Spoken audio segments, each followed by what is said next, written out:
اگر تو 10 برس تک بھی بے روزگار رہے اور تیرے پاس کھانے کو بھی کچھ نہ ہو تو پھر بھی تو علم سے منہ نہ موڑ۔ جو حد سے زیادہ پیار کرتا ہے وہ حد سے زیادہ نفرت بھی کر سکتا ہے، کیونکہ شیشہ جب ٹوٹتا ہے تو وہ خطرناک خنجر بن جاتا ہے۔ زہر دکانوں پر نقلی اور زبانوں پر اصلی ملتا ہے۔ زیادہ کی ہوس حاصل شدہ کا لطف نہیں لینے دیتی۔ انسان کی عقل صرف اتنی ہے کہ اسے جانور کہا جائے تو ناراض ہو جاتا ہے اور شیر کہا جائے تو خوش ہو جاتا ہے۔ بہترین وقت وہ ہے جس میں بدترین لوگ سامنے آ جائیں۔ پتھر میں ایک نقص ہے کہ وہ کبھی پگھلتا نہیں، لیکن پتھر میں ایک خوبی یہ بھی ہے کہ وہ کبھی بدلتا نہیں۔ خوش فہمیوں کے سلسلے اتنے دراز ہیں کہ ہر اینٹ سوچتی ہے کہ دیوار مجھ سے ہے۔ جب چاقو، خنجر، تیر اور تلوار آپس میں پوچھتے ہیں کہ گہرا زخم کون دیتا ہے تو الفاظ پیچھے بیٹھ کر مسکراتے ہیں۔ اللہ جب بہترین سے نوازتا ہے تو پہلے آزمائش سے گزارتا ہے۔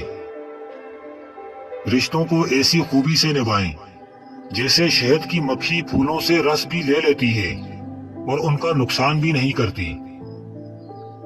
زندگی کتنی عجیب ہے، ہر انسان دنیا کی قید سے رہائی مانگتا ہے اور رہا ہونے سے ڈرتا ہے۔ حسد دراصل خود اعتمادی کی کمی کا نام ہے۔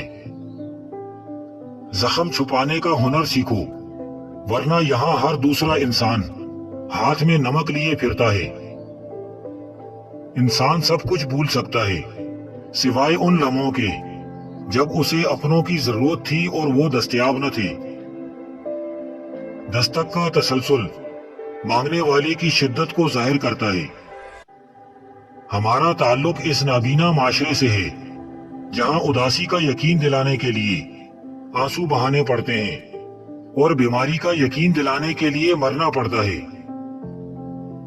فقیر کی بھوک صرف اس کی جان کھا لیتی ہے، جبکہ سلطان کی بھوک ملک و ملت کھا جاتی ہے۔ کچھ لوگ آپ سے صرف اتنی محبت کرتے ہیں جتنا وہ آپ کو استعمال کر سکتے ہیں۔ جہاں ان کا مفاد ختم، وہاں ان کی محبت بھی ختم۔ دولت حیثیت بدل سکتی ہے، اوقات نہیں۔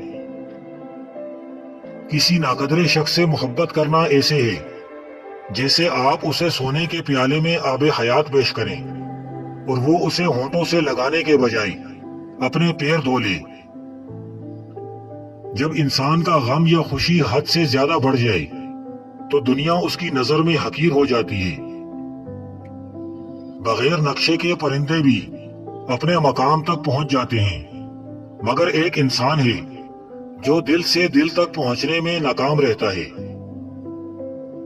رشتوں کو جوڑے رکھنے کے لیے کبھی کبھی گونگا، بہرا اور اندھا ہونا پڑتا ہے۔ تیرے وجود کی بنیاد تیرا باپ ہی ہے، اگر وہ نہ ہوتا تو تو بھی نہ ہوتا۔ تو جان لو تمہارے اندر جو بھی اچھائی ہے اس نعمت کی بنیاد تمہارا باپ ہے۔ انسان سے محبت وہی کر سکتا ہے جس پر خدا مہربان ہو۔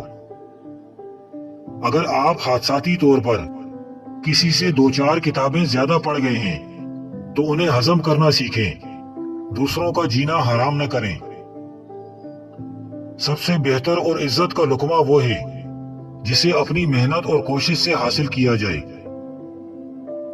ہم لوگ نیک بننا نہیں، صرف نیک دکھنا اور نیک کہلانا چاہتے ہیں، اور یہ منافقت کا سب سے اعلیٰ درجہ ہے۔ خودکشی اسلام میں حرام ہے اور موت مسائل کا حل نہیں ہوتی۔ اچھی باتیں پڑھنے کی عادت ہو تو اچھی باتیں کرنے کی عادت خود بخود بن جاتی ہے۔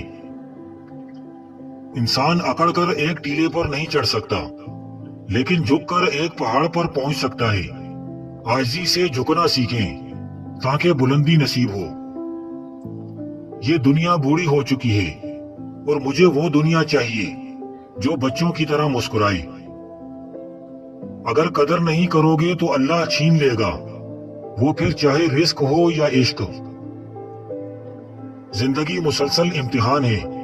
یہاں 10 بار گرنے کے بعد 11ویں بار اٹھ جانے کا نام کامیابی ہے.